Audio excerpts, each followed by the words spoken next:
बात जुर्म से जूझते आवाम की हो या समाज में बढ़ते क्राइम ग्राफ की हो, अपराध की हर सूरत के पीछे छुपा होता है कोई न कोई गुनाहगार। नमस्कार, आपके साथ मैं हूं विवेक। तफ्तीश की राह में आने वाली हर कड़ी सुराग बनकर पहुंचाती है गुनाहगारों को सलाखों के पीछे। तो आप बने रहिए हमारे साथ, क्योंकि हर जुर्म के खिलाफ हमारी तफ्तीश लगातार जारी है। शराब के कारण घरेलू हिंसा की खबरें रोज देखने को मिलती हैं। सरायकेला में घरेलू हिंसा की एक घटना में नाबालिग बेटे ने अपने बाप की ही हत्या कर दी। रोज की तरह शराब के नशे में मां की पिटाई कर रहे बाप को बेटे ने जब रोका तो नशे में धुत पिता उसे पीटने लगा। इस बर्बरता पर नाबालिग बेटे के सब्र का बांध टूट गया। उसने पिता के सिर पर छड़ से मार मार कर उसकी हत्या कर दी। क्या है पूरा मामला, इस रिपोर्ट के जरिए देखिए। नशे में पत्नी से रोज मारपीट करना पड़ा महंगा। नाबालिग बेटे ने छड़ से मारकर की पिता की हत्या। मां और खुद की पिटाई से बेटा का टूटा सब्र का बांध। पुलिस ने हत्यारे नाबालिग बेटे को किया गिरफ्तार।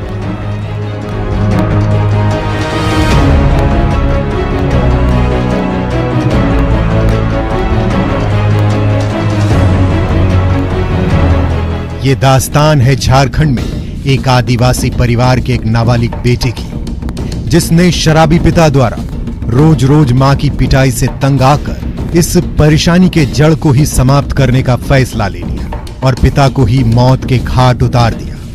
जी हां, सरायकेला थाना इलाके के पाटा हैसल गांव के आदिवासी टोला में नाबालिग बागुन सोय ने अपने 40 वर्षीय पिता चकाई सोय की हत्या कर हमेशा के लिए मौत की नींद सुला दिया। जानकारी के मुताबिक चकाई सोय रोज नशे में अपनी पत्नी की पिटाई करता था, जिससे उसका बड़ा बेटा काफी आहत रहता था। रोज की तरह बीते सोमवार की रात भी नशे में धुत होकर चकाई सोय अपनी पत्नी की पिटाई कर रहा था। इसी बीच मां को बचाने के लिए बागुन सोय ने पिता को रोकने का प्रयास किया, लेकिन नशे में धुत पिता उसे पीटने लगा। फिर क्या था, नाबालिग 16 वर्षीय बागुन सोय के सब्र का बांध टूट गया और उसने पारंपरिक हथियार और छड़ से हमला कर अपने पिता की हत्या कर दी। बागुन सोय के छोटे भाई इंदु सोय ने भी अपने पिता की सितम की इंतहा का जिक्र किया। तुम्हारा पिताजी माँ से झगड़ा करता था क्या? हाँ, रोज करता था। रोज करता था? हाँ। तो इसीलिए भैया मार दिया क्या? हाँ, उसको भी भैया को भी मारता था। अच्छा, तो मार दिया। हाँ, रोज मारता इसलिए उसको मार दिया। का फैमिली का कहना है कि उसका पिताजी जो है हमेशा उसका मम्मी से मारपीट करता था। तो बीच बचाव में उसका लड़का कुछ बोल रहा था, तो उसका बच्चे के ऊपर में शायद उसका पिताजी वार किया।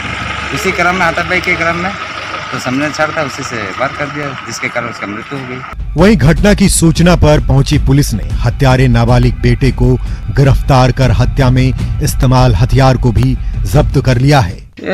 अपने पिता को बेटा नाबालिग है जो जिनकी हत्या कर दी गई है। बाकी जांच चल रही है। अच्छा, आगे जो भी इंफॉर्मेशन होगा हम लोग शेयर करेंगे। बहरहाल घरेलू हिंसा का एक मुख्य कारण नशा भी है। बिहार में लागू शराबबंदी कानून की तरह झारखंड में भी इस कानून को लागू करने की मांग झारखंड की महिलाएं समय समय पर करती रही हैं। ऐसे में झारखंड सरकार को नशे के कारण बढ़ती घरेलू हिंसा की रोकथाम के लिए सख्त कदम उठाने की जरूरत है। न्यूज़ 18 के लिए सरायकेला से विकास की रिपोर्ट। मुजफ्फरपुर में उस समय सनसनी फैल गई जब एक युवती का शव सिकंदरपुर तालाब में तैरता हुआ मिला। युवती के चेहरे पर केमिकल डालकर उसका चेहरा जलाने की कोशिश की गई, जिससे उसकी पहचान नहीं हो पा रही है। यही नहीं, युवती के हाथ पैर बंधे हुए हैं। आशंका जताई जा रही है कि युवती के साथ दुष्कर्म करने के बाद उसकी हत्या कर दी है। हालांकि पोस्टमार्टम रिपोर्ट आने के बाद यह सब कुछ स्पष्ट हो जाएगा। देखते हैं इस रिपोर्ट के जरिए कि पूरा मामला है क्या। बिहार में महिला अपराध का ग्राफ बढ़ा। मुजफ्फरपुर में युवती की हत्या से सनसनी। हाथ पैर बंधा तालाब में तैरता मिला शव। केमिकल डालकर चेहरे को भी बिगाड़ा। युवती से दुष्कर्म के बाद हत्या की आशंका। पुलिस को पोस्टमार्टम रिपोर्ट का इंतजार।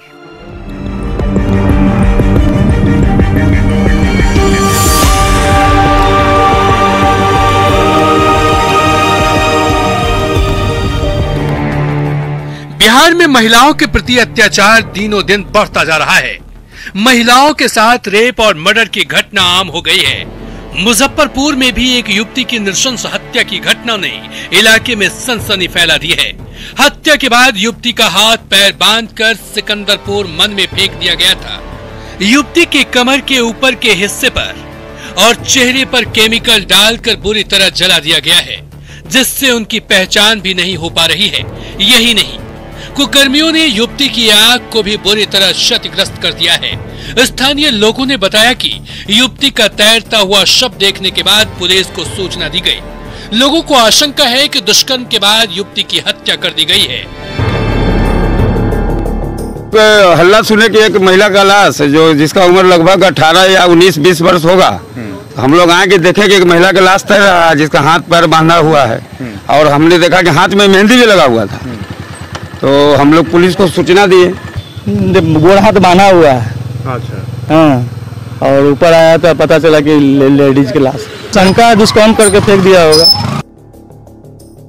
वहीं मौके पर पहुंचे नगर थाना अध्यक्ष ओम प्रकाश ने बताया कि लड़की की उम्र 18-19 साल है। शव को पोस्टमार्टम के लिए भेज दिया गया है। पोस्टमार्टम के बाद सब कुछ स्पष्ट हो पाएगा। हालांकि पुलिस हर एंगल से जांच में जुट गई है। सूचना मिली कि मन में एक पुराना डेड बॉडी तैर रहा है। अगर हम लोग देखे हैं, फीमेल का डेड बॉडी है। पुराना डेड बॉडी देखने से लगता है, ये जो पता नहीं चल पा रहा है। बहरहाल, महिला उत्पीड़न और घरेलू हिंसा के खिलाफ कार्रवाई के लिए सरकार को सख्त कानून बनाने के साथ साथ लोगों को जागरूक करने की जरूरत तो है ही, साथ ही महिलाओं को भी अपनी एकजुटता दिखाकर महिला सम्मान के संकल्प तथा तथाकथित पुरुष प्रधान समाज को बताने की भी जरूरत है। बहुत किया ये जुर्म तुमने, पर अब और सहूंगी अत्याचार नहीं। टूट चुका वो बांध सब्र का, और कष्ट स्वीकार नहीं। न्यूज़ 18 के लिए मुजफ्फरपुर से सुधीर कुमार की रिपोर्ट। लॉकडाउन के दौरान थम चुका अपराध एक बार फिर छपरा को डराने लगा है। सोमवार को एकमा के माने गांव के पास दिन दहाड़े अपराधियों ने एक सीएसपी संचालक की हत्या कर 6 लाख रुपए लूट लिए। पुलिस अपराधियों की तलाश में जुट गई, लेकिन बढ़ते अपराध ने एक बार फिर से कानून व्यवस्था पर सवाल खड़ा कर दिया है। रिपोर्ट देखिए। सारण में बढ़ा क्राइम का ग्राफ। सीएसपी संचालक की गोली मारकर हत्या। हत्या के बाद अपराधियों ने लूटे 6 लाख रुपए। सारण एसपी ने जल्द गिरफ्तारी का किया दावा।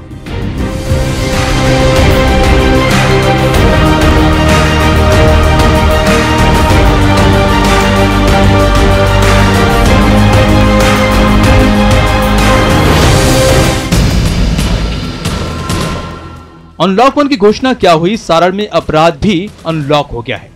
ऐसा लग रहा है जैसे मानो अपराधी एक के बाद एक क्राइम को अंजाम देकर पुलिस को खुली चुनौती दे रहे हैं। छपरा के दाऊदपुर में स्टेट बैंक के सीएसपी संचालक मुकेश कुमार गुप्ता रोज की तरह पैसे लाने एकमा गए थे। मुकेश जैसे ही बैंक से पैसे लेकर बाहर निकले, अपराधी पीछे लग गए और जब वो माने गांव के पास पहुंचे तो अपराधियों ने ताबड़तोड़ फायरिंग शुरू कर दी।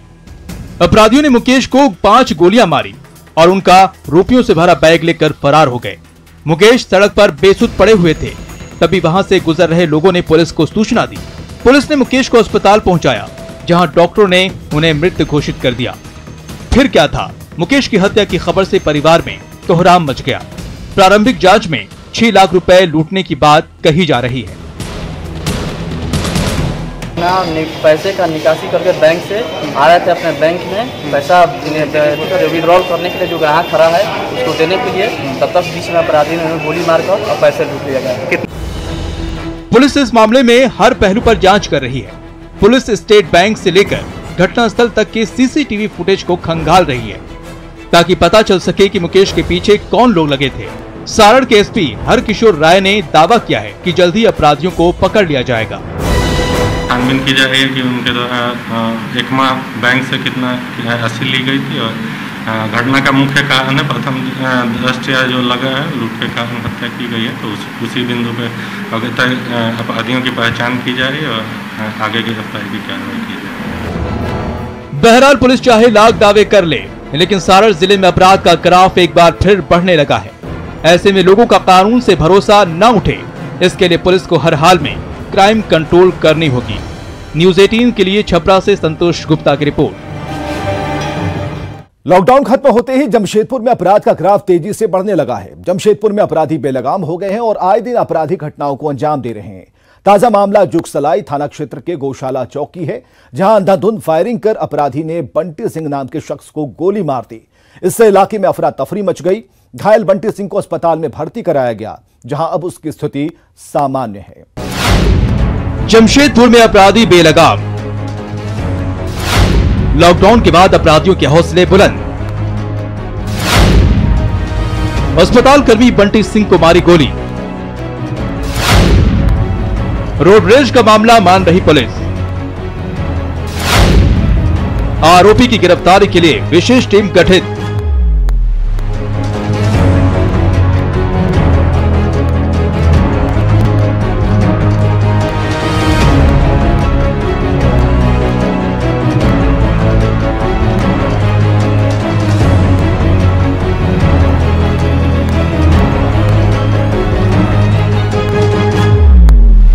लॉकडाउन खत्म क्या हुआ, जमशेदपुर में अपराधियों का हौसला ही बुलंद हो गया। 2 दिनों के भीतर अपराधियों ने एक के बाद एक आपराधिक घटनाओं को अंजाम दे डाला। एक ओर जहां अपराधियों ने 4 महिलाओं से चेन की छिनैती की, तो वहीं दूसरी ओर अलग अलग थाना क्षेत्रों में फायरिंग कर अपराधियों ने दहशत फैलाने का काम किया। अखिलेश सिंह और सुधीर दुबे गिरोह में भी इस दौरान गैंगवार की बात भी सामने आई, जिसमें 7 लोगों को गोली लगी थी।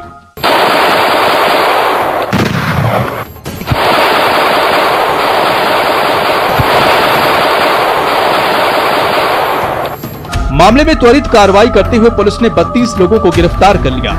इनके पास से भारी संख्या में पिस्टल और कारतूस बरामद किया गया। वहीं ताजा मामला जुगसलाई थाना के गौशाला चौक की है, जहां सुधीर दुबे गिरोह के सदस्य मनीष सिंह ने अस्पताल कर्मी बंटी सिंह पर ताबड़तोड़ फायरिंग कर पुलिस की नींद उड़ाकर रख दी।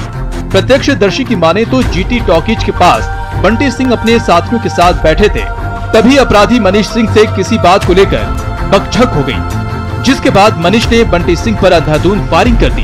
गोली बंटी सिंह के पेट में जा लगी, जिसे घायल स्थिति में अस्पताल में भर्ती कराया गया। मनीष सिंह का आपराधिक इतिहास रहा है, जो पूर्व में जेल भी जा चुका है। 2-3 राउंड यहाँ पर भी गोली चला करके फिर बाहर गया चौक पे, और चौक पे भी जा करके 3-4 राउंड गोली चलाया, और फिर उसके बाद उधर कितनी गोली लगी है? बंटी को खाली 1 गोली लगा है। कहाँ लगा? पेट में। पुलिस इसे रोडरेज का मामला मान रही है। पुलिस की माने तो बाइक चलाने को लेकर हुए विवाद के बाद दोनों पक्षों को बुलाकर सुलह कराने की कोशिश की गई थी, तभी मनीष ने गोली चला दी। आरोपी की गिरफ्तारी के लिए विशेष टीम का गठन किया गया है। वहीं पुलिस ने घटनास्थल से खोखा भी बरामद किया है। फिलहाल पुलिस इस मामले में हर बिंदुओं की जाँच कर रही है। सिटी एसपी तुरंत वहाँ पर गए और मामला ये आ रहा है कि रोड रेज का मामला आ रहा है। शाम में कहीं किसी 2 ग्रुप में बाइक चलाने को लेके कुछ बाताबाती हुई। उस बाताबाती को फिर पुनः ये लोग बैठ के अपना उसमें ये करना चाह रहे थे, कॉम्प्रोमाइज करना चाह रहे थे दोनों पक्ष में बुला के। उस समय में मनीष के द्वारा कहीं से सिक्सर में आके सिक्सर से गोली चलाने की बात आ रही है। तो ये आउट ऑफ डेंजर है जो विक्टिम है, और बाकी इसमें 2 स्पेशल टीम लोग बनाए हैं, और ये लोग हम लोग इसमें अभी लगे हुए हैं तुरंत हम लोग अक्यूज्ड को गिरफ्तार करने के लिए और अगले तक कार्रवाई करने के लिए। 2 दिनों के भीतर जमशेदपुर में लगातार हुई फायरिंग और आपराधिक घटनाएं पुलिस के लिए बड़ी चुनौती बनी हुई है।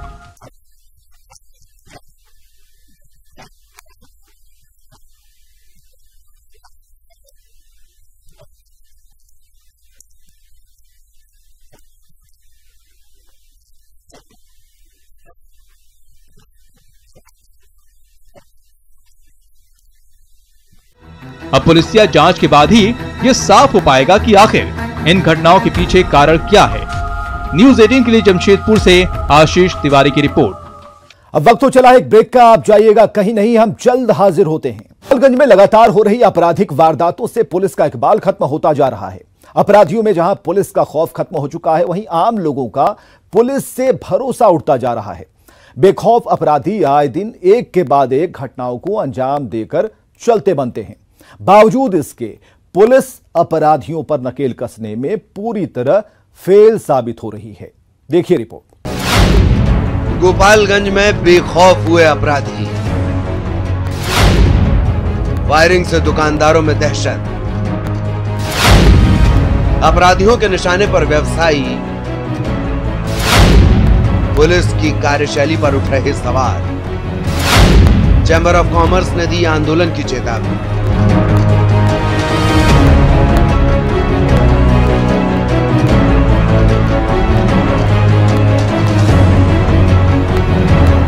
गोपालगंज नगर के ब्रह्म चौक के पास बीते सोमवार की देर शाम अपराधियों ने फायरिंग कर दहशत फैला दी। एक इलेक्ट्रॉनिक शॉप के बाहर अचानक हुई फायरिंग के बाद मौके पर अफरा तफरी मच गई। बताया जाता है कि दुकान के मालिक अजय प्रकाश अपनी दुकान में ग्राहकों से बात कर रहे थे। इसी दौरान बाइक सवार अपराधियों ने अजय प्रकाश पर फायरिंग कर दी। हालांकि अपराधियों की फायरिंग में अजय प्रकाश बाल बाल बच गए। बाद में अपराधी हथियार लहराते हुए मौके से फरार हो गए।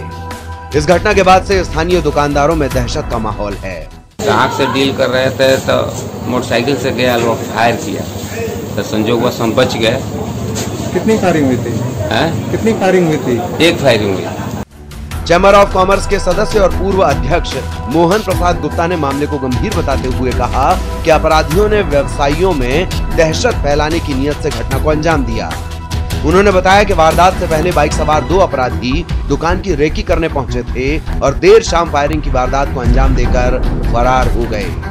उन्होंने पुलिस प्रशासन पर विफल होने का आरोप लगाते हुए आंदोलन की चेतावनी दी है। आज दिन में यहाँ पर 2 अपराधी टाइप के लोग थे, मोटरसाइकिल से आए और इनके लड़के का मोटरसाइकिल के चाबी निकाल लिए और जब मना किया इसने तो ऐसे रूल बोल के लोग चले गए और उसी का नतीजा है कि शाम को आकर गोली चली है। जो है प्रशासन फेल है, पूरी तरह से दहशत में है बिहार। खासतौर से गोपालगंज की स्थिति बहुत बुरी है और अगर इस पर प्रशासनिक कार्रवाई में तेजी से नहीं होती है तो हम लोग कल से आंदोलन करेंगे। बहरहाल एसडीओपी के नेतृत्व में पुलिस ने अपनी तफ्तीश शुरू कर दी है। पुलिस ने घटना स्थल से एक खोखा बरामद किया है। वहीं आसपास की दुकानों के सीसीटीवी फुटेज खंगाले जा रहे हैं। देखने वाली बात होगी कि पुलिस कब तक अपराधियों को सलाखों के पीछे पहुंचा पाती है। न्यूज़ 18 के लिए गोपालगंज से मुकेश कुमार सिंह की रिपोर्ट। मुंगेर में अपराधी बेलगाम हो गए हैं और एक के बाद एक आपराधिक घटनाओं को अंजाम दे रहे हैं। यही कारण है कि जिले में अपराध का ग्राफ लगातार बढ़ता जा रहा है, जो पुलिस के लिए एक बड़ी चुनौती है। पूरा मामला देखते हैं इस रिपोर्ट के जरिए। मुंगेर में अपराधी बेलगाम। 2 चचेरे भाइयों की जमकर पिटाई। लूटपाट के दौरान युवक की हत्या। खेत में मिला रामजी पंडित का शव।